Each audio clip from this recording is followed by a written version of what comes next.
اللہ سبحانہ تعالیٰ نے انسان کو پیدا کیا اور انسان کی ساری ضروریات کو بھی وہی سمجھتا ہے.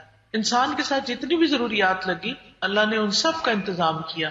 ہمیں بھوک لگتی ہے اللہ نے کھانے کا انتظام کیا. ہمارے اندر طرح طرح کی خواہشات ہیں اللہ نے ان کو پورا کرنے کا انتظام کیا. بیمار ہو جاتا ہے انسان اللہ تعالیٰ نے انسان کے لیے دوا کا انتظام کیا. پھر اسی طرح انسان کی زندگی کو کئی طرح کے خطرات درپیش ہوتے ہیں تو اللہ تعالیٰ نے ان خطروں سے نمٹنے کے لیے بھی ہمارا انتظام کیا. ہمیں مختلف طرح کی دعائیں وغیرہ سکھائیں. اللہ سبحانہ تعالیٰ نے نبی صلی اللہ علیہ وسلم کے ذریعے ہمیں یہ بتا دیا کہ ہمیں کن کن چیزوں سے پناہ مانگنے کی ضرورت ہے، یعنی ان سے بچنے کی ضرورت ہے. کون سی چیزیں ہمارے لیے خطرناک ہیں، نقصان دہ ہیں، تکلیف دہ ہیں، تاکہ ہم ان سے بچ سکیں. یہ باتیں قرآن اور سنت میں موجود ہیں، لیکن عموماً ہم قرآن و سنت کو ایک طرف رکھ کے اپنی زندگی میں جو آنے والے مسائل ہیں ان کے بارے میں پریشان رہتے ہیں. حقیقت یہ ہے کہ انسان بڑا ہی کمزور ہے، جیسا کہ اللہ سبحانہ وتعالیٰ قرآن مجید میں فرماتے ہیں یا ایھا الناس انتم الفقراء الی اللہ واللہ ھو الغنی الحمید. اے لوگو تم سب اللہ کے محتاج ہو اور اللہ بے نیاز تعریف والا ہے. انسان کمزور ہے، اللہ بے نیاز ہے، بندہ بے نیاز نہیں ہے. بندہ کسی بھی چیز کی انتہا کو پہنچ جائے اس کو مینٹین نہیں کر سکتا. مثلا ایک شخص ساری زندگی پڑھتا رہتا ہے، علم حاصل کرتا رہتا ہے، پھر کیا ہوتا ہے؟ بڑھاپا آ جاتا ہے، پڑھا لکھا سب کچھ بھول جاتا ہے.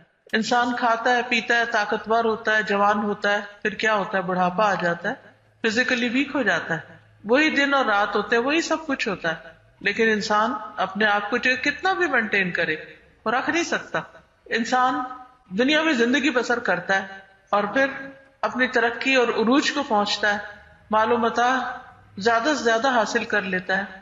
پھر کیا ہوتا ہے؟ ایک دن موت آ جاتی اور سب کچھ چھوڑ کے یہیں چلا جاتا ہے. دن رات ہم یہ سب چیزیں دیکھتے رہتے ہیں اور ہم جانتے ہیں کہ یہ سب کچھ انسان کے ساتھ پیش آتا ہے. لیکن اللہ سبحانہ تعالیٰ نہ اس کو نیند آتی، نہ اس کو اونگ آتی، نہ اس کو بڑھاپا ہے، نہ اس کو کوئی بیماری، نہ ہی اس کو موت ہے. تو انسان اپنی ذات میں کمزور ہونے کی وجہ سے اس بات کا محتاج ہے کہ وہ کسی ایسی ہستی کا سہارا لے، ایسی ہستی کا دامن پکڑے کہ جو اسے ہمیشہ کے لیے پروٹیکشن دینے کے لائق ہو، جو خود محتاج نہ ہو. اور وہ اللہ سبحانہ تعالیٰ کے علاوہ کون ہو سکتا ہے؟ کوئی اور نہیں ہو سکتا.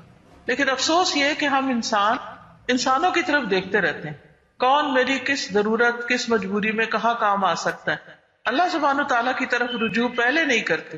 جبکہ قرآن مجید سے ہمیں یہ پتہ چلتا ہے کہ الذین اذا اصابتهم مصیبۃ قالوا انا للہ وانا الیہ راجعون، کہ ہدایت یافتہ لوگ وہ ہوتے ہیں کہ جب انہیں کوئی مشکل پیش آتی ہے، کوئی تکلیف آتی ہے، کوئی پریشانی لاحق ہوتی ہے تو وہ کہتے ہیں بے شک ہم اللہ کے لیے ہیں اور ہم اسی کی طرف لوٹ کر جانے والے ہیں.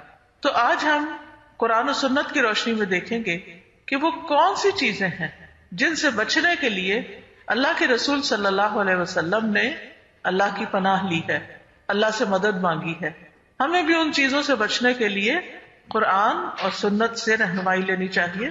اور یہ تمام چیزیں جو ہمیں پریشان رکھتی ہیں، ان پریشانیوں سے بچنے کے لیے اللہ سبحانہ تعالیٰ سے دعائیں کرنی چاہیے. تو سب سے پہلے ہم قرآن مجید میں دیکھتے ہیں. قرآن مجید میں آپ جانتے ہیں کہ دو آخری صورتیں، سورت الفلق اور سورت الناس، ان دونوں میں اللہ کی پناہ لی گئی ہے مختلف طرح کی چیزوں کے شر سے بچنے کے لیے. اللہ سبحانہ تعالیٰ فرماتے ہیں قل اعوذ برب الفلق من شر ما خلق ومن شر غاسق اذا وقب ومن شر النفاثات فی العقد ومن شر حاسد اذا حسد. کہہ دیجئے میں مخلوق کے رب کی پناہ چاہتا ہوں. اور مخلوق ساری کا رب کون ہے؟ اللہ. اللہ رب العزت، اللہ عز و جل. کس چیز سے بچنے کے لیے؟ من شر ما خلق، ہر اس چیز کے شر سے بچنے کے لیے میں اللہ کی پناہ میں آتا ہوں جو بھی اس نے پیدا کی. من شر ما خلق، جو بھی اس نے پیدا کیا. آپ دیکھیں کہ جتنی بھی چیزیں ہم دیکھتے ہیں ان میں فائدے کے ساتھ ساتھ کبھی کوئی نقصان، کبھی کوئی تکلیف، کبھی کوئی ایسی چیز ہوتی ہے جو انسان کو موافق نہیں آتی. مثلا ایک ہی کھانا ہے، ایک ہی فوڈ ہے، ایک شخص جو ہے اس کے لیے بڑا خوشگوار ہے لیکن دوسرے شخص کے لیے وہی زہر ہے. اب مثلا آپ دیکھیے کہ میٹھا کھانا جو ہے شوگر کے پیشنٹ کے لیے نقصان دہ، اور باقی سب بیٹھ کے مزے سے انجوائے کرتے ہیں.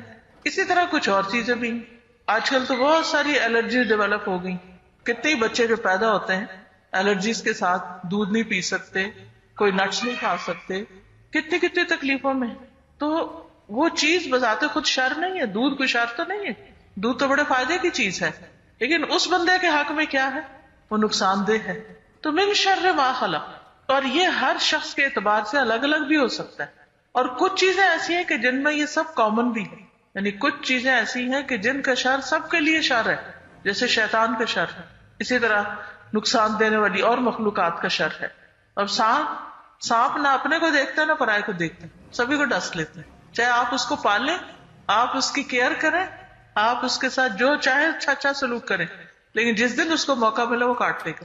تو کچھ چیزیں ایسی ہیں کہ جن کے اندر بظاہر شر نظر آتا ہے، اور کچھ چیزیں ایسی ہیں جن کے اندر بظاہر شر نظر نہیں آتا لیکن ان کے اندر بھی شر ہوتا ہے. اور کچھ چیزیں ایسی ہیں کہ جن میں ہمارے لیے شر ہوتا ہے، سب کے لیے نہیں ہوتا. تو کتنی خوبصورت دعا سکھا دی گئی، قل اعوذ برب الفلق من شر ما خلق. ہر طرح کا شر اس کے لیے جامع لفظ ہے. کوئی بھی چیز ہمیں نہیں پتا، مثلا ہم اپنے گیجٹس کو اٹھائے پھرتے ہیں، ہمیں نہیں پتا ہوتا اس کے ساتھ کتنے جراثیم لگے.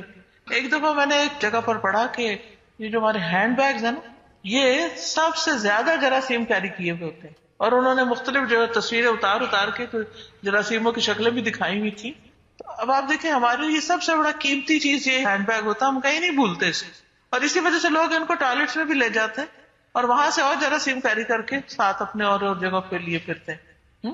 تو لیکن ہم نے کبھی سوچا بھی نہیں کہ اس سے بھی ہمیں کچھ لگ سکتا ہے، اس سے بھی کوئی تکلیف پہنچ سکتی. تو جب ہم یہ کہتے ہیں من شر ما خلق، تو ہر چیز اس میں آ جاتی ہے، چاہے ہم اس کو جانتے ہیں یا نہیں جانتے. ومن شر غاسق اذا وقب، اور اندھیری رات کے شر سے جب وہ چھا جائے. رات کے اندر کئی طرح کے شر ہو سکتے ہیں، اس میں آپ دیکھیں کہ جو ہی شام ہوتی جاتی ہے شیاطین پھیل جاتے ہیں. انسانوں میں سے بھی جو شیطان ہوتے ہیں وہ اپنے شر کے ارادوں کے ساتھ پھیل جاتے ہیں، چوریاں کرتے ہیں، ڈاکے ڈالتے ہیں، اور کئی قسم کے مسائل کھڑے ہو جاتے ہیں. اور پھر ومن شر النفاثات فی العقد، اندھیری رات کا شر تو نظر آ بھی جاتا ہے اندھیرے کے باوجود، لیکن یہاں پر گروں میں پھونکے مارنے والیوں کے شر سے، اور یہ ہے جادو کا شر. اب یہ بھی ایک عجیب آزمائش ہے نا کہ چند الفاظ ہوتے ہیں اور چند گریں ہوتی ہیں، پھونکے ہوتی. پھونک کیا چیز ہے؟ بظاہر کیا قوت ہے پھونک کے اندر؟ کچھ بھی نہیں. اسی سے ہم آگ بجھا بھی لیتے ہیں، اس پھونک سے آگ جلا بھی لیتے ہیں، اور اس پھونک سے جو شر کی نیت سے ماری جاتی ہے گروہ کے اوپر، کئی گھروں کو تباہ برباد کر کے رکھ دیتی. اب یہ ہمارے لیے شر ہے کہ نہیں، ہمیں کسی لیبارٹری سے نہیں پتا چلے گا کہ لوگ جب دھاگوں پہ نوٹس لگا کے کچھ لفظوں کو پڑھ کے پھونک مارتے ہیں تو وہ نقصان دہ ہوتا ہے یا نہیں، لیکن وہ نقصان پہنچا بھی دیتا ہے. ہوتا ہے سب کچھ باذن اللہ، وما هم بضارین به من احد الا باذن اللہ، اللہ کے اذن کے ساتھ ہی ہوتا ہے. لیکن بہرحال وہ شر تو ہے. کتنا پیارا ہے ہمارا رب کہ اس نے ہمیں پہلے سے ہی بتا دیا کہ یہ ہوگا. شر تو ہے، ضرورت کس چیز کی ہے؟ ضرورت اس چیز کی ہے کہ ہم اس سے بچنے کے لیے اللہ کی پناہ لیں. ومن شر حاسد اذا حسد، اور حاسد کے شر سے جب وہ حسد کرے.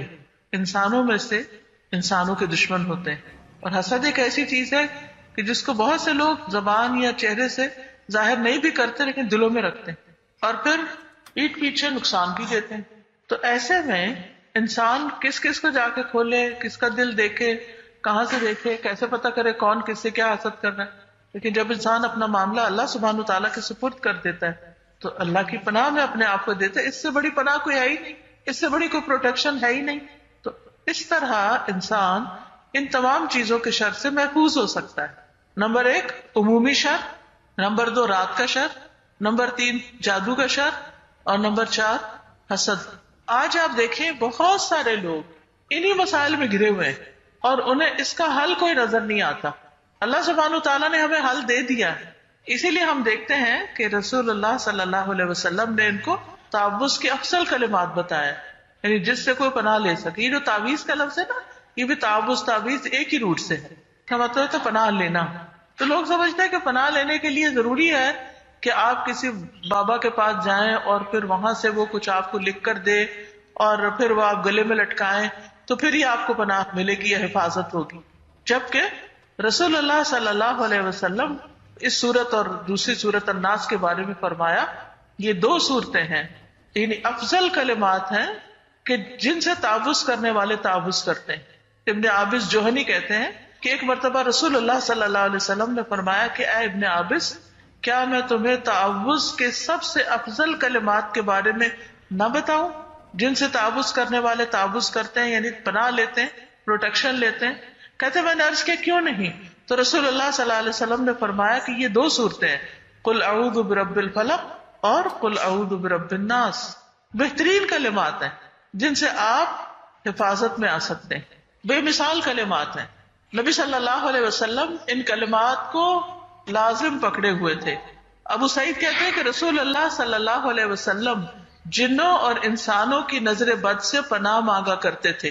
یاد رکھیے انسانوں کے علاوہ جنوں کی بھی بری نظر ہوتی ہے جو انسانوں کو لگ سکتی ہے.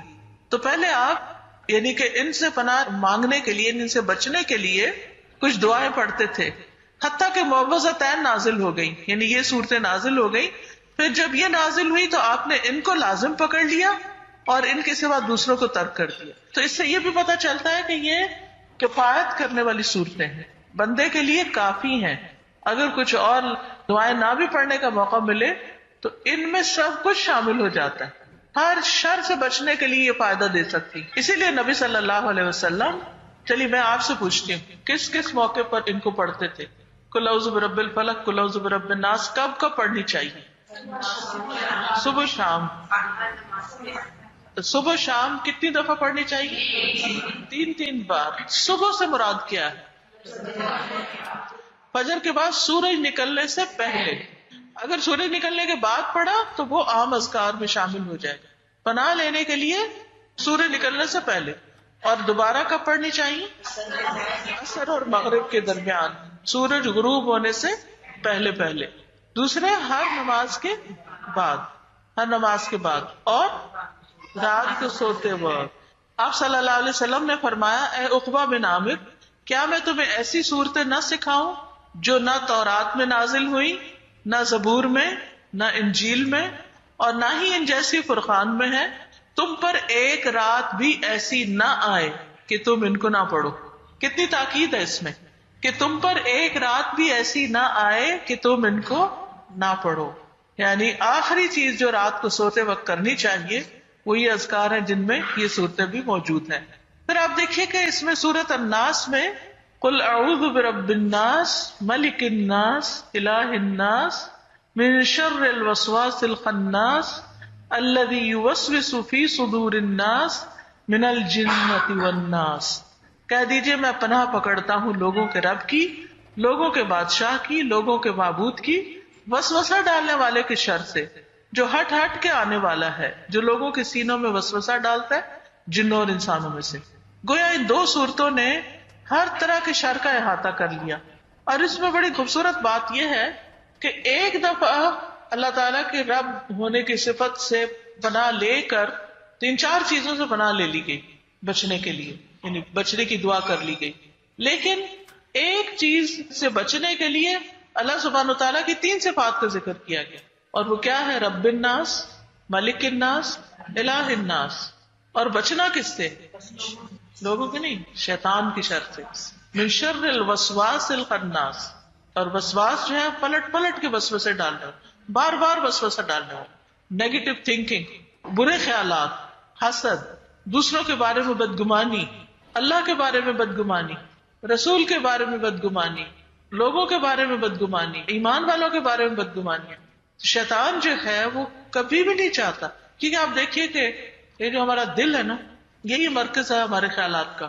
اور جب ہم اچھے خیالات رکھتے ہیں تو ہماری عبادات بھی اچھی ہوتی ہے، ہمارا لوگوں کے ساتھ معاملہ بھی اچھا ہوتا ہے. لیکن جب ہمارے دل میں کسی کے بارے میں برا خیال آتا ہے، بدگمانی آتی ہے، نیگیٹو تھنکنگ ہوتی ہے، تو ہمارے تعلقات بھی خراب ہو جاتے ہیں. تو یہ نیگیٹیوٹی کون پھیلاتا ہے؟ یہ یہی شیطان، الذی یوسوس فی صدور الناس من الجنۃ والناس. ابلیس تو ہے ہی، لیکن اس کے لشکر ہے انسانوں اور جنوں میں سے جو انسانوں کو پریشان رکھتے ہیں. یعنی انسان کے ارادے میں جب خلل آ جاتا ہے نا، نیت جب خراب ہو جاتی ہے تو اچھے سے اچھا عمل بیکار ہو جاتا ہے. تو اس لیے بہت ضروری ہے کہ انسان ان دو صورتوں کو پڑھتا رہے. پھر آپ دیکھیے کہ اور جن چیزوں سے پناہ مانگنی چاہیے، یہ جن چیزوں سے بچنے کی دعا کرنی چاہیے، ان میں سے رسول اللہ صلی اللہ علیہ وسلم کی یہ دعا ہے، اللہم انی اعوذ بک من العجز والکسل والجبن والحرم والبخل واعوذ بک من عذاب القبر ومن فتنۃ المحیا والممات. اے اللہ، میں عاجز ہونے، سستی، بزدلی، بڑھاپے اور بخل سے تیری پناہ میں آتا ہوں. میں قبر کے عذاب، زندگی اور موت کی آزمائشوں سے تیری پناہ میں آتا ہوں. کتنی خوبصورت دعا ہے، چھوٹی سی دعا ہے، صحیح مسلم میں آئی ہے. رسول اللہ صلی اللہ علیہ وسلم ان تمام چیزوں کا مقابلہ کرنے کے لیے اللہ کی مدد لیتے تھے. سب سے پہلی چیز جس کا ذکر کیا گیا ہے وہ عجز ہے، بے بس ہونا. ہم کب بے بس ہوتے ہیں؟ بڑھاپے میں، بیماری میں. بعض اوقات آپ دیکھیں آپ اپنی اولاد کے آگے بے بس ہو جاتے ہیں. کوئی کام آپ کرنا چاہتے ہیں، کسی چیز کا بہت شوق بھی ہے آپ کو، لیکن آپ کے پاس وہ اسباب اور وسائل اکٹھے نہیں ہوتے، آپ بالکل بے بس ہو جاتے ہیں. کس کی مدد ہوگی تو کام آگے چلے گا؟ اللہ سبحانہ وتعالیٰ کی. آپ دیکھیے بعضوں کا سب کچھ ہوتا ہے لیکن وہ کام آپ نہیں کر پا رہے ہوتے. اچھا، ایسے میں ہمارے ذہن میں کیا خیال آتا ہے؟ بندش ہو گئی، کسی نے رکاوٹ ڈال دی. تو بات یہ ہے کہ وما بکم من نعمت فمن اللہ، تمہارے پاس کوئی بھی جو نعمت ہے وہ اللہ ہی کی طرف سے، اللہ ہی دینے والا ہے، اللہ ہی عطا کرنے والا ہے. اور جب انسان نعمتوں پر شکر گزار ہوتا ہے تو اللہ تعالیٰ نعمتوں میں اضافہ کر دیتے ہیں. لئن شکرتم لازیدنکم. اور جب انسان ناشکری کرتا ہے، ناقدری کرتا ہے ان نعمتوں کی، اللہ کی نافرمانی کے کام کرتا ہے تو رکاوٹیں بھی آ جاتی ہیں. لیکن ہم اپنے اوپر کوئی ذمہ داری لینے کو تیار نہیں ہوتے، ساری ذمہ داری دوسروں پہ ڈال دیتے ہیں کہ ان کی وجہ سے ہمارا کام خراب ہو. بہرحال اس سے پناہ مانگنی چاہیے. والکسل، سستی سستی سستی، اچھا کل کر لوں گا، پھر کر لوں، ہو جائے گا، ٹال مٹول کرتے رہنا، جس سے کوئی کام وقت پہ کر کے ہی نہ دینا. بڑے بڑے ارادے کرنا، نیتیں باندھنا، سوچنا، لیکن کر کے کچھ نہ دینا، ہاتھ میں کچھ بھی نہ ہونا. رکاوٹ کیا ہے؟ کچھ بھی نہیں، بس صرف اپنی سستی، اپنی ویکنس. تو اپنے شر سے بچنے کے لیے بھی کس کی مدد چاہیے؟ یعنی ہم عجز ہو یا کسل ہو، دونوں چیزوں میں ہم سمجھتے ہیں ہم بڑی چیز ہے، ہماری بڑی طاقت ہے. کچھ طاقت نہیں ہے، ہم تو اپنے آگے بھی ہارے ہوئے لوگ ہیں. اللہ کی مدد نہ ہو تو ہم یہ چھوٹے چھوٹے کام بھی کرنے کے قابل نہیں. بعض اوقات آپ دیکھیں کہ ایک چھوٹی سی چیز پڑی ہوتی ہے جس کو اٹھانا ہوتا ہے، اور آپ کہتے ہیں اچھا اچھا اچھا، کتنا ٹائم گزر جاتا ہے اور وہ چھوٹا سا کام آپ نہیں شروع کر پاتے، نہیں مکمل کر پاتے. اور جب کرنے لگتے ہیں تو بہت کچھ کر جاتے ہیں. اب جب کر لیتے ہیں تو کریڈٹ اپنے آپ کو دیتے ہیں، جب نہیں ہوتا تو بلیم دوسروں کو کرنے لگتے ہیں. پھر والجبن، اور بزدلی سے، کاورڈلینس، ہمت ہی نہ کرنا کام کرنے کی، یہ ہو جائے گا وہ ہو جائے گا، دل میں خوف، پریشانیاں، معاملہ اللہ کے سپرد نہ کرنا، توکل کا نہ ہونا. والحرمی، اور بڑھاپے سے، خاص طور پر ارذل العمر سے پناہ مانگی گئی کہ ایسی عمر جس میں انسان نہ کوئی فیصلہ کر سکے، نہ کسی کے کام آ سکے، وہ تو دور کی بات ہے اپنے بھی کام نہ کر سکے، اپنی جسمانی صفائی نہ کر سکے، اپنی ضروریات پوری نہ کر سکے، خود کھانا نہ کھا سکے، خود اپنے آپ کو صاف نہ کر سکے. ایسی زندگی دوسروں کے لیے ایک بوجھ ہو جاتی، تو اس سے بھی بچنے کے لیے کہا گیا. والبخل، اور بخل دل کی تنگی، یعنی انسان ایسا بخیل ہو کہ کسی کو کچھ دینے پہ راضی نہ ہو، چاہے اپنی ضروریات سے کتنا بھی ایکسٹرا ہو، کتنا بھی زائد ہو. وَأَعُوذُ بِكَ مِنْ عَذَابِ الْقَبْرِ، یہ چیزیں تو دنیا سے تعلق رکھتی تھی، اب عذاب قبر سے. بہت سے لوگ تو انکار ہی کر دیتے ہیں اس کا، لیکن نبی صلی اللہ علیہ وسلم نے اس کثرت کے ساتھ اس کا ذکر کیا ہوا کہ اس کے انکار کی کوئی گنجائش نہیں نکلتی. تو جب انسان اس کو مانتا ہی نہیں تو پھر اس سے بچنے کی دعا کیا کرے گا؟ اور ایسا نہ ہو کہ وہاں جا کے ایک دم آنکھیں کھلے اور پھر سوائے حسرتوں کے کچھ بھی ہاتھ میں نہ ہو. اور پھر من فتنۃ المحیا والممات، زندگی اور موت کی آزمائشوں سے. زندگی کی آزمائشیں کیا کیا ہوتی ہیں؟ مثلا زندگی کی آزمائش، مال، اولاد، اور وہ زندگی ہی سراسر آزمائش ہے جس میں اللہ کی اطاعت نہیں، اللہ کی فرما برداری نہیں، جس زندگی کا کوئی مقصد ہی نہیں، کوئی گول ہی نہیں. جو زندگی بیکار گزرتی جا رہی، وہ زندگی جو ایسے فضول کاموں میں ضائع ہو رہی، جس میں نہ اللہ کی عبادت نہ بندوں کی خدمت ہے، کچھ بھی نہیں، بیکار ہے وہ زندگی. اور موت کا فتنہ کہ مرنے سے پہلے ایسی بیماری میں مبتلا ہو جائے کہ انسان نہ جیتوں میں ہو نہ مرتوں میں، اور پھر موت کے وقت کی سختیاں، اور پھر ایسی موت کہ جو انسان کے لیے یعنی جو ایک طرح سے عبرت کی بات بن جائے. اللہ سبحانہ وتعالیٰ بری موت سے بھی بچائے، بری زندگی سے بچائے. تو اللہم انی اعوذ بک من العجز والکسل والجبن والہرم والبخل واعوذ بک من عذاب القبر ومن فتنة المحیا والممات. ہے نا خوش قسمت وہ انسان جو ان ساری مصیبتوں سے بچ گیا، اور ہے کون بچانے والا؟ اللہ رب العزت. لیکن ہماری سستی کا عالم یہ ہے کہ ایک چھوٹی سی یہ دعا یاد نہیں کر سکتے جو ہمیں اتنے بڑے بڑے مسائل سے بچانے والی. حالانکہ اگر ہم اس کو یاد کر لیں، کہیں لکھ کے لگا لیں، ہر روز ایک دفعہ پڑھے، ہم سوچتے ہیں کوئی اور ہمارے لیے کر دے دعا. جب ہم اپنے لیے خود ہی سنسیئر نہیں تو کوئی اور ہمارے لیے کتنا سنسیئر ہو سکتا ہے. اس لیے بہت ضروری ہے کہ اس دعا کو سیکھ لیں. یہ جو قرآن المسنون دعائیں ہیں نا، ایپ بھی ہے، اس کی کتاب بھی ہے، اس میں یہ دعائیں موجود ہیں. پھر آپ دیکھیں کہ اللہ کے رسول صلی اللہ علیہ وسلم نے ہمیں کتنی چھوٹی چھوٹی چیزیں سکھائی جن کی طرف سے ہم پریشان رہتے ہیں اور خوف کا بھی بازو کا شکار رہتے ہیں. مثلاً ایک دعا سکھائی آپ نے، اللہم انی اعوذ بک من یوم السوء، اللہ برے دن سے پناہ دے. اب کئی دفعہ ایسے ہوتا ہے کہ کوئی دن ایسا ہوتا ہے کہ جس میں تھکاوٹ تھکاوٹ تھکاوٹ، کوئی کام نہیں کر پا رہے، کوئی چیز سیدھی نہیں ہو رہی، غصہ آئے چلے جا رہا ہے، ہر کام خراب ہوئے چلے جا رہا ہے. بعضوں کا چھوٹی مصیبتیں ہوتی ہیں، بعضوں کا بڑی بڑی مصیبتیں کسی دن میں آ جاتی ہیں، اور ایسے دنوں سے ڈرتے بھی ہیں ہم، لیکن ہمیں سمجھ نہیں آتی کہ ہم کریں کیا. اس کے لیے بھی دعا کرنے کی ضرورت ہے. وَمِن لَيْلَةِ السُّوءِ، بری رات سے. اب دیکھیے کہ کتنے واقعات ہم ایسے پڑھتے سنتے رہتے ہیں، کہیں زلزلہ آ گیا، کہیں طوفان آ گیا، کہیں راتوں رات ایسا انقلاب آ گیا، کیسی کیسی آزمائشیں ہیں دنیا میں. وَمِن سَاعَةِ السُّوءِ، بری گھڑی سے. بری گھڑی آپ دیکھیے بعض اوقات آپ اسموتھ جا رہے ہیں، پتہ نہیں چلا اچانک ٹکر مار دی کہیں، اور منٹوں کے اندر دنیا سے آخرت میں پہنچ گئے لوگ.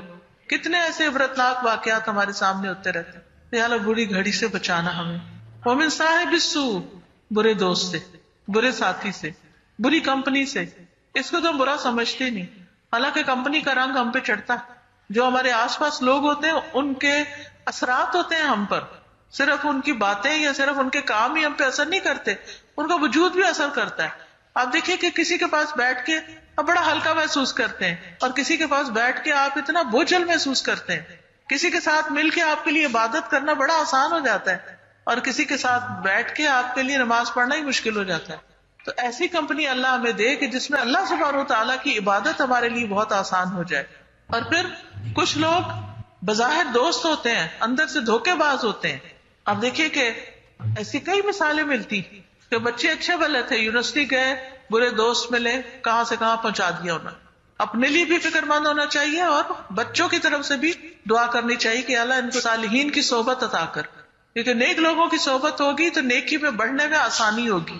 وہ من جار السوء، اللہ برے پڑوسی سے بھی نجات دے، کیونکہ پڑوسی جو ہے بعض اوقات اپنے رشتے داروں سے زیادہ انسان کے قریب ہوتا ہے، اور اندر باہر کی ساری خبریں اس کو پتا ہوتی. اور کئی دفعہ ایسے بھی ہوتا ہے کہ برے پڑوسی کی وجہ سے گھر میں ڈاکے چوریاں کئی مسئلے مسائل کھڑے ہو جاتے ہیں، یا پھر وہ اگر آپ کے بچوں پہ بری نظر رکھتے ہیں، یا اور اسی طرح، کیونکہ وہ ایک طرح سے بھیدی ہوتے ہیں. اور پھر فی دار المقامہ، یعنی قیام کے گھر میں. بعض اوقات پڑوسی سے مراد صرف نیبرز ہی نہیں ہوتے، ساتھ بیٹھنے والا، کہیں بھی بیٹھنے والا، کئی گاڑی میں بیٹھے ہیں ساتھ، یا کسی پارٹی میں، کسی گھر میں کہیں. یا ایک اور دعا کے اندر آتا ہے فَإِنَّ جَارَ الْبَادِيَةِ يَتَحَوَّلُ، جو بادیہ میں صحرا جنگل میں کوئی ملتا ہے وہ تو چلا جاتا ہے، تھوڑی دیر کے لیے انسان تنگ بھی ہو اس سے، لیکن جو ہمیشہ ساتھ رہنے والا ہو اس میں فرینڈز بھی ہو سکتے ہیں، اس میں شوہر بیوی ایک دوسرے کے لیے بھی ہو سکتے ہیں، اس میں ساتھ رہنے والے نیبر بھی ہو سکتے ہیں. بعض اوقات آپ دیکھیں ایک بچی بڑی نیک ہوتی ہے لیکن شوہر اس کو دنیا دار مل جاتا ہے، تو وہ کیا ہوتا ہے، وہ پردہ بھی گیا، نماز بھی گئی، سارا کچھ گیا. اسی طرح وائس ورثہ. تو یا اللہ جن لوگوں کے ساتھ رہنا ہے، صالحین جو تھے وہ تو صرف دنیا نہیں، مرنے کے بعد بھی نیک لوگوں کی صحبت مانگتے تھے. اب اس میں آپ دیکھیے حضرت یوسف علیہ السلام کی دعا ہے، فاطر السماوات والارض انت ولی فی الدنیا والآخرہ توفنی مسلما والحقنی بالصالحین. پھر ابراہیم علیہ السلام کی دعا ہے، رب هب لی حکما والحقنی بالصالحین. پھر اسی طرح یعنی پیغمبروں کے علاوہ بھی باقی لوگوں نے بھی اس کی دعا کی ہے کہ اللہ تعالیٰ ہمیں صالحین کی صحبت عطا کرے، نیک لوگوں کی. اب دیکھیں یوسف علیہ السلام نے خاص طور پر یہ دعا کب مانگی؟ جب ان کو دنیا کا سب کچھ مل گیا، بادشاہت بھی مل گئی اور ان کے والدین بھی مل گئے، سب کچھ. یعنی جن چیزوں کی انسان خواہش کرتا ہے کہ دنیا میں زندگی اچھی ہو اور اپنے پیارے بھی قریب ہوں، لیکن پھر نتیجہ کیا ہوتا ہے کہ اس کے بعد واٹ نیکسٹ. تو واٹ نیکسٹ میں ان کے لیے صحبت صالح، نیک اولاد، نیک ساتھی، نیک ہمسائے، رشتہ داروں میں سے یعنی ایسے لوگوں سے واسطہ پڑے کہ جو اچھے ہوں. ابھی کتنی خوبصورت دعا ہے. انہی چیزوں سے تو ہم پریشان رہتے ہیں اور ان پریشانیوں کے نجات کا نسخہ ہمیں بتا دیا گیا. پھر ہم من گھڑت وظیفے پڑھتے رہتے ہیں، حالانکہ یہ وظیفے سب سے بہترین ہے کہ جس میں ان سب مشکلات اور پریشانیوں سے نکلنے کی دعائیں سکھا دی گئی ہیں. پھر اسی طرح آپ دیکھیے کہ بعض اوقات ہم اپنی اولاد کو اپنے لیے کبھی شر نہیں سمجھتے، شوہر یا بیوی یا اپنے رشتے داروں کو اپنے لیے نہیں سمجھتے، لیکن نبی صلی اللہ علیہ وسلم نے اس کے لیے بھی دعا سکھائی ہے. آپ نے فرمایا اللہم انی اعوذ بک من جار السوء ومن زوج تشیبنی قبل المشیب. اے اللہ میں تیری پناہ طلب کرتا ہوں برے پڑوسی سے اور ایسے ساتھی بیوی یا شوہر جو مجھے بڑھاپے سے پہلے بوڑھا کر دے. انسان غموں کی وجہ سے بڑھاپے سے پہلے بوڑھا ہوتا ہے. اگر شوہر بیوی کے ساتھ تعاون نہ کرنے والا ہو یا آپس میں محبت اور اتفاق نہ ہو، کیئر کرنے والا، رسپانسبلٹی لینے والا نہ ہو، تو عورت کے اوپر کتنی پریشانیوں کے پہاڑ آ جاتے ہیں. کیونکہ اللہ نے مرد کو کمام بنایا، لیکن جب وہ کمام کی حیثیت سے اپنی ذمہ داری پوری نہیں کرتا تو پھر انسان کے لیے جینا مشکل ہو جاتا ہے. وَمِن وَلَدٍ يَكُونُ عَلَيَّ رَبًّا، اور مجھے ایسے بچے سے بھی بچا کے رکھنا جو میری آقا بن بیٹھے. یعنی قیامت کی نشانیوں میں سے ایک ہے نا کہ عورت اپنے مالک کو جنم دے گی. تو اولاد بعض اوقات بڑے ہو کر ماں باپ کو رول کرنے لگتی ہے. کس طرح کمزوری کی حالت میں انسان پیدا کرتا ہے، پالتا ہے، تکلیفیں اٹھاتا ہے، سب کچھ کرتا ہے، اور جب بچے جوان ہو جاتے ہیں تو وہ ماں باپ کو ہی بیوقوف سمجھنا شروع ہو جاتے ہیں اور ان پہ اپنے حکم چلانا شروع کر دیتے ہیں. تو اللہ تعالیٰ اس سے بھی محفوظ رکھ. پھر انسان کو مال کی محبت ہوتی ہے. اب یہ دیکھیں یہ ساری چیزیں ہماری بڑی محبوب ہوتی ہیں. ان میں کیا کیا محبت ہے؟ آپ دیکھیں شوہر سے محبت ہے، اولاد سے محبت ہے، دوستوں سے محبت ہوتی ہے. وَمِن مَالٍ يَكُونُ عَلَيَّ عَذَابًا، مال سے محبت ہوتی ہے. تو اللہ ایسے مال سے محفوظ رکھ کہ جو میرے لیے عذاب بن جائے، کہ بجائے اس کے کہ وہ میرے فائدے کا مجھے اس کی پروٹیکشن میں اپنا آپ یعنی کہ کھپا دوں. اور پھر دوستوں سے محبت ہوتی ہے. وَمِن خَلِيلٍ مَاكِرٍ، چال باز دوست سے مجھے بچا. بعض دوست ویسے دوست ہوتے ہیں لیکن وہ ہر وقت یہ دیکھتے رہتے کہ کہاں سے اس کو دھوکہ دیا جائے. عَيْنُهُ تَرَانِي وَقَلْبُهُ يَرْعَانِي، کہ جس کی نگاہ مجھے دیکھتی ہے اور اس کا دل میری نگرانی کرتا ہے کہ کہاں گیا، کیا کر رہا ہے، تاکہ اسے ایکسپلائٹ کیا جا سکے. ان رأى حسنة دفنها، اگر وہ میرے اندر کوئی خوبی دیکھے تو اس کو تو دبا ہی دے، کسی سے ذکر ہی نہ کرے. وَإِن رَأَى سَيِّئَةً أَذَاعَهَا، اور اگر میرے اندر کوئی کمی خرابی دیکھے تو اس کو خوب نشر کر دے. کتنی خوبصورت دعائیں، کن کن چیزوں کی طرف نبی صلی اللہ علیہ وسلم کا دھیان گیا ہے اور کتنی وضاحت کے ساتھ ہمیں سمجھا بھی دیا گیا ہے. حالانکہ ہم خود اپنے دوستوں کا شر نہیں دیکھ پاتے. محبت اندھی ہوتی ہے نا، کہتے ہیں کہ جن لوگوں سے ہمیں محبت ہوتی ہے ہمیں ان کی خامیاں نظر نہیں آتی، اور کئی دفعہ ایسے ہوتا ہے کہ کوئی ایسا دھوکہ دے کے جاتے ہیں کہ انسان سوچ ہی نہیں سکتا. پھر اسی طرح بیوی یا شوہر ان سے بھی محبت ہوتی ہے. اولاد، وہ کہتے ہیں نا میٹھے دشمن، بچوں کو میٹھے دشمن کہا جاتا ہے کہ قیامت کے دن بعض لوگ آئیں گے اور ان کو پتا چلے گا کہ ان کی ساری نیکیاں ان کی اولاد کھا گئی. یعنی ماں باپ نے جو نام کمایا تھا، جو اچھے اچھے کام کیے تھے، وہ سارے انہوں نے ڈبو دیے. یعنی ایسے ایسے کام کیے اور ماں باپ اولاد کی محبت میں کن کن غلط چیزوں میں پڑ گئے. تو اللہ سبحانہ و تعالیٰ اس سے بھی محفوظ رکھے. پھر اسی طرح مالداری اور فقر دونوں سے پناہ مانگی گئی. یعنی ایک طرف بہت مالدار ہونا بھی انسان کے لیے آزمائش ہے، اور دوسری طرف انتہائی فقر جو ہے وہ بھی کفر کی طرف لے جاتا ہے. آپ دعا مانگا کرتے تھے اللہم فإنی اعوذ بک من فتنة النار، اللہ آگ کی آزمائش سے، آگ کے فتنے سے بچانا، وعذاب النار، آگ کے عذاب سے، وفتنة القبر، اور قبر کے فتنے سے. جو سوال جواب ہوں گے نا، وہ بہت بڑا ٹیسٹ ہے. ہم دنیا کے ٹیسٹوں میں پریشان ہوتے رہتے ہیں، یہ ایگزام ہے وہ ایگزام ہے، اصل ٹیسٹ وہاں ہوگا. وعذاب القبر، اور قبر کے عذاب سے. ومن شر فتنة الغنی، اور دولت مندی کی آزمائش کی شر سے، ومن شر فتنة الفقر، اور فقر کی آزمائش کی شر سے، وأعوذ بک من شر فتنة المسیح الدجال، اور میں تیری پناہ میں آتا ہوں جھوٹے مسیح کے فتنے کی برائی سے، کیونکہ وہ لوگوں کے ایمان کا دشمن ہوگا۔ ہر نبی نے اپنی امت کو اس سے ڈرایا، اور نبی صلی اللہ علیہ وسلم نے بھی اپنی امت کو اس سے بہت خبردار کیا ہے۔ پھر اسی طرح قلت اور ذلت سے پناہ، وہ پنجاب میں کہتے ہیں نا لوڑ دی تھوڑ نہ ہو، یعنی جو چیز ضرورت ہے اس کی کمی نہ ہو، ہاں؟ تو اللہ تعالیٰ قلت سے بچانا، فقر و فاقے سے بچانا، جو ہماری بنیادی بیسک نیسیسٹیز ہیں، نیڈز ہیں ہماری، وہ ہمیں فراہم ہوتی رہے، وہ ملتی رہیں۔ اللہم انی اعوذ بک من الفقر واعوذ بک من القلۃ والذلۃ، اور ذلت اور رسوائی اور بدنامی سے بھی بچانا، واعوذ بک ان اظلم او اظلم، اور میں اس سے بھی تیری پناہ لیتا ہوں کہ کوئی مجھ پر ظلم کرے یا میں کسی پر ظلم کروں۔ پھر قرضے سے پناہ مانگی آپ نے کہ اللہ تعالیٰ قرضے سے محفوظ رکھنا، اللہم انی اعوذ بک من المأثم والمغرم، اور ایک اور جگہ پر آتا ہے اللہم انی اعوذ بک من غلبۃ الدین وغلبۃ العدو وشماتۃ الاعداء، اللہ میں تیری پناہ چاہتا ہوں قرض کے غلبے سے اور دشمن کے غلبے سے اور دشمنوں کے خوش ہونے سے، کہ ہمارے دشمن ہم پہ نہ ہنسے۔ پھر شیطان سے پناہ، وہ تو قرآن پڑھنے سے پہلے بھی مانگنے کو کہا گیا، وَإِذَا قَرَأْتَ الْقُرْآنَ فَاسْتَعِذْ بِاللَّهِ مِنَ الشَّيْطَانِ الرَّجِيمِ، یعنی ہر برے کاموں کی طرف تو وہ لے جاتا ہی ہے، انسان نیکی کی طرف آئے تو وہاں بھی نہیں چھوڑتا، وہاں بھی اس میں خلل ڈالنے کی کوشش کرتا ہے کہ انسان اس نیکی کے کام کو چھوڑ ہی دے۔ پھر غصے سے بچنے کی دعا، اعوذ باللہ من الشیطان الرجیم۔ پھر برا خواب دیکھنے پر شیطان سے پناہ مانگنا، کیونکہ حدیث میں آتا ہے نیک خواب اللہ کی طرف سے اور برے خواب شیطان کی طرف سے ہوتے ہیں۔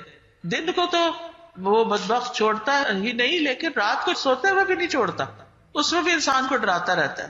پھر صبح و شام شیطان کے شر سے بچنے کی دعائیں، ہر نماز کے بعد کفر سے پناہ مانگنا۔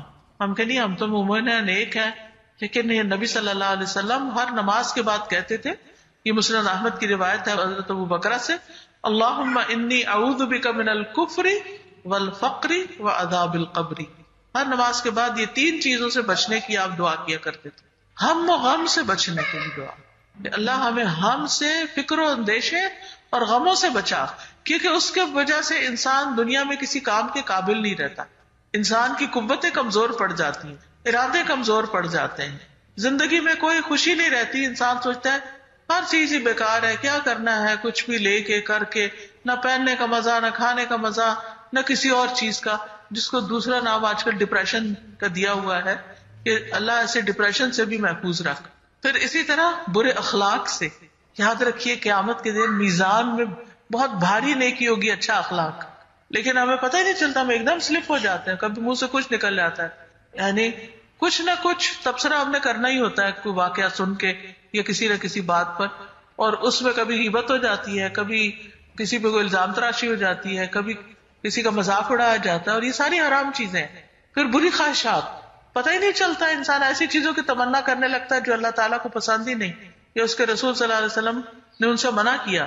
اور پھر برے اعمال، اللہم انی اعوذ بک من منکرات الاخلاق والاعمال والاہواء۔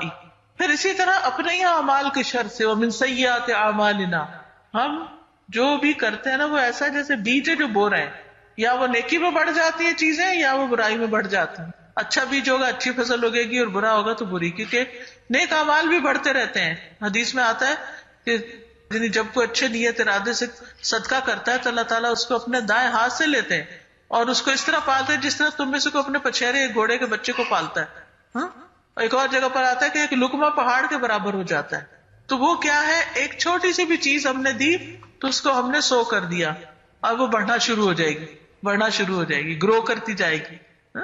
لیکن اسی طرح برے اعمال، برے ٹرینڈ سیٹ کرنا، ایسے فیشن، ایسی چیزیں کہ جو اللہ کی نافرمانی کی ہو اور پھر ہمیں دیکھ کے اور لوگ بھی شروع کر دیں اور خود انسان کو احساس بھی نہ ہو کہ وہ کس چیز کا ٹرینڈ سیٹ کر رہا ہے۔ تو اللہم انی اعوذ بک من شر ما عملت، اللہ میں نے جو برے عمل کیے نا ان کے شر سے تو مجھے بچا، ومن شر ما لم اعمل، اور اس کے بھی شر سے جو بھی میں نے نہیں کیے کہ کہیں میں اس کو کر نہ بیٹھوں۔ پھر قبول نہ ہونے والے عمل سے پناہ مانگنا کہ اللہ ایسا کام نہ ہو کہ جو قبول ہی نہ ہو، اللہم انی اعوذ بک من علم لا ينفع وعمل لا يرفع ودعاء لا يسمع. اور ایسی دعائیں بھی کہ جو سنی نہ جائیں. اللہ اسے آتی کہ یہ ساری چیزیں جن میں ایفرٹ لگتی ہے. علم حاصل کرنے میں بڑی تکلیفیں ہیں، لیکن اگر ایسا علم انسان حاصل کر رہا ہے جس میں نہ دین کا فائدہ نہ دنیا کا فائدہ، تو کیا فائدہ تھکنے کا؟ کس لیے سیکھ رہے ہیں وہ؟ پھر اسی طرح ایسا عمل جس میں انسان تھک رہا ہے، عاملۃ ناصبہ، تھکا دینے والا کام، لیکن کوئی اجر نہیں، ثواب نہیں، نہ دنیا میں اس کی کوئی نتیجہ. اور پھر ایسی دعا جو سنی نہ جائے، غافل دل کی دعا مانگ رہے ہیں، دعائیں آمین آمین، یہ نہیں پتا امام صاحب نے پڑھا کیا، عادتاً، بس عادتاً، تو روح ہی نہیں ہے ان دعاؤں میں. تو رک رک کے سوچنا چاہیے کہ اللہ ایسی دعائیں کرے کہ جو قبول بھی ہو جائیں. پھر نعمت اور عافیت چھن جانے سے پناہ مانگنا کہ اللہ ہماری نعمتوں میں اور ہماری صحت اور بدن کی عافیت، مال کی عافیت، اولاد کی عافیت، امن کی عافیت، یا اللہ یہ نہ تو ہم سے چھیننا. اللہم انی اعوذ بک من زوال نعمتک وتحول عافیتک وفجاءۃ نقمتک وجمیع سخطک. اللہ میں تیری پناہ چاہتا ہوں اس بات سے کہ تیری دی ہوئی کوئی نعمت چھنے، یعنی جو نعمتیں تو نے دی ہیں ان میں سے کوئی واپس نہ لینا، یا تیری دی ہوئی عافیت پلٹ جائے کہ سکون سے رہ رہے ہیں، اس میں کوئی خلل نہ آئے، یا کوئی ناگہانی آفت یا عذاب نہ آ جائے کہ جس کا کبھی انسان سوچ ہی نہ سکتا ہو. اور تیرے تمام غصے ناراضگیوں سے تیری پناہ چاہتا ہوں، یعنی تجھ سے بھاگ کے کہاں جا سکتے ہیں؟ تو ناراض ہو تو تیرے ہی پاس آئیں گے کہ تو مان جائے. پھر اسی طرح اس دل سے بھی پناہ مانگی گئی جو اللہ سے نہ ڈرے، کہ اللہ ہمارا دل ایسا نہ ہو کہ جس میں خشیت نہ ہو، ہمارے دل کو تقوی عطا کر دے. اللہم آت نفسی تقواہا وزکیہا انت خیر من زکاہا. پھر اسی طرح سماعت، بصارت، دل، زبان کی شر سے پناہ، کہ ہمارے کان کوئی برا کام کرے جس سے ہماری شامت آئے، یعنی بری باتیں اگر ہم سنیں یا دیکھیں ایسی چیزیں، یا زبان. اب آپ دیکھیں لوگ بیٹھ کے آرام سے موبائل کے اوپر پورنس دیکھتے رہتے ہیں، ننگی تصویریں دیکھتے رہتے ہیں، کبھی احساس ہی نہیں ہوا کہ یہ ہماری نگاہ کا شر ہے جو ہمارے لیے بڑے بڑے فتنے کھڑے کر سکتا ہے.